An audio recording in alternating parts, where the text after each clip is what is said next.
Hello and welcome to another Krita tutorial. After the good reception of the last one I made forever ago, I figured I'd start making some more of these. So without further ado, here's an explanation of line smoothing in Krita.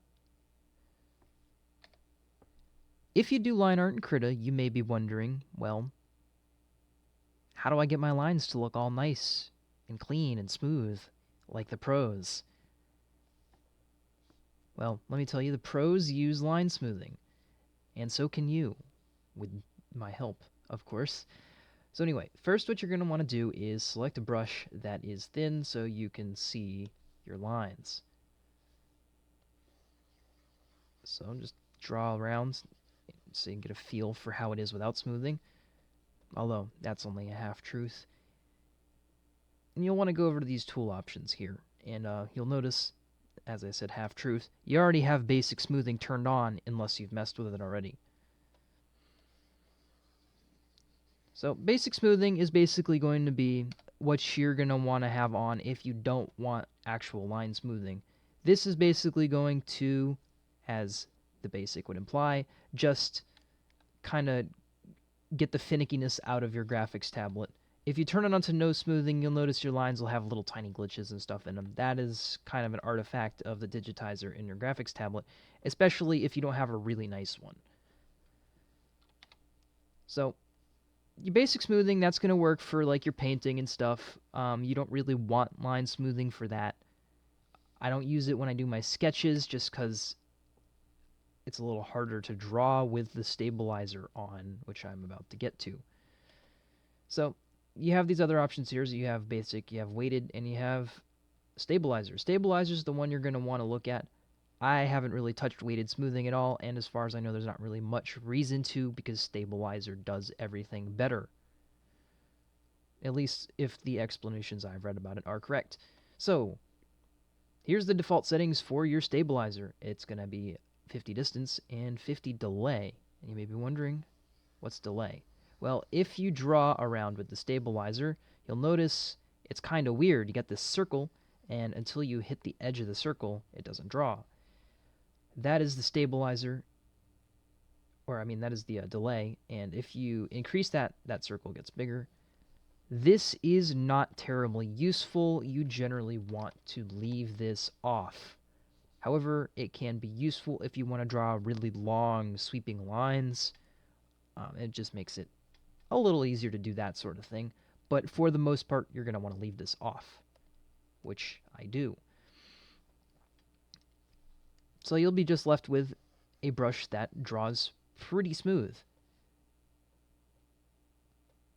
And if it works as is, there's not really a whole lot you need to change. However, I would recommend messing with this distance setting because depending on the zoom level you like to work at, the graphics tablet you use, and even your monitor resolution, that can affect how it makes it feel. And you generally want the stabilization to impact the drawing feel as little as possible, if that makes sense. Because if you notice when you draw with the stabilizer, there is a tiny delay, and it's somewhat noticeable the higher you set that distance. The higher you set that distance, the more disconnected your lines feel and the harder it is to be precise. So I actually like to set this to 40 for my tablet. I find that is a nice balanced number to use. And then you have these other settings here. You got finish line. That makes sure that when you lift off at the end of a line, the line actually reaches the point where it lifts off the tablet, because due to the algorithms it uses to average everything out, if you don't have that checked, it can sometimes cause your lines to stop a little short of where you actually lift it off. And that's not usually something you want.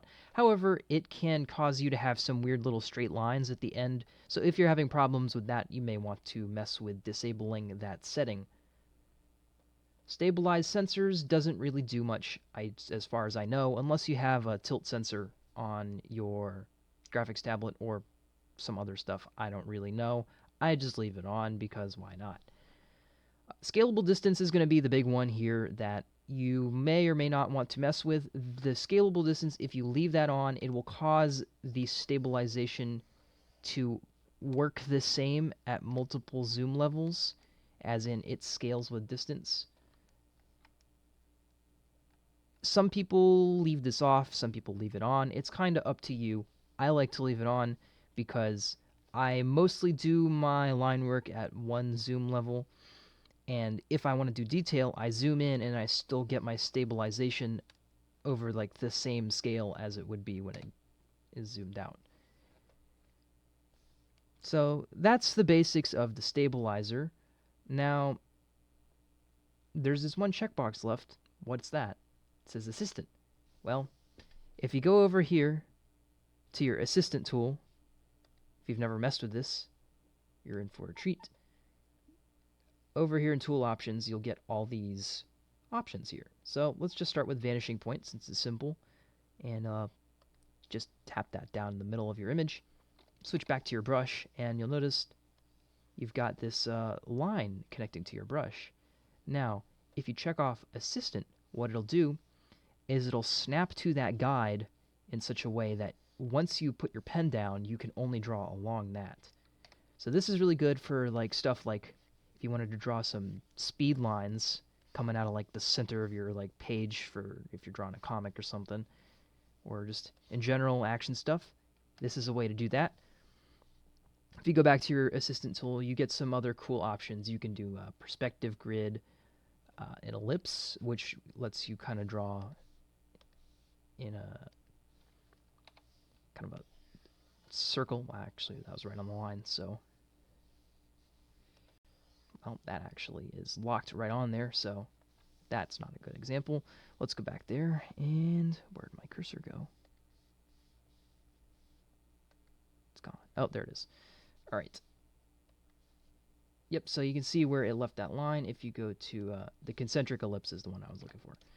If you just go ahead and tap that down like that and switch back to your thing, you can draw like rings. So if you were drawing, say, like a planet, this would be a good way to draw the rings for some sort of gas giant if you wanted to have like Saturn. So if you go ahead over here and get rid of that assistant, and you can also hit this delete all to delete all the assistants, then you can see your beautiful work. So there's one last thing I'm going to add in this video. I'm going to keep it pretty short here. Going to tool options is kind of clumsy. There's a better way. Unfortunately, there is no way to bind a single key to toggle between these because Krita's shortcut system is not very good. Hopefully they'll add that sometime in the future. That might be different by the time you're watching this. But for now, the best option is you can add buttons up in here in the toolbar to toggle between these.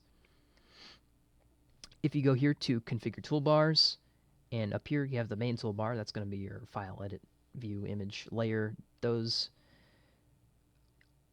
And if you select brushes and stuff, you'll get this toolbar, which is represented by all these options here. Mirror is this stuff over here, so anything you drag after mirror is going to pop up over here.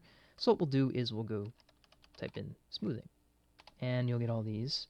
And so what you can do is go ahead and drag basic over here and drag your stabilizer, hit apply, and you'll get buttons up here in the top. And if you look over there in tool options, you can see when you tap these, it toggles between. So you can leave your stuff on brush presets. So once you get your stabilizer set up and you have it on brush presets, you can just bop, bop, bop, bop to switch back and forth. And that's pretty much it for this video. And do that thing you do with channels that you like and subscribe. Or if you didn't like this, then don't. So have a good day.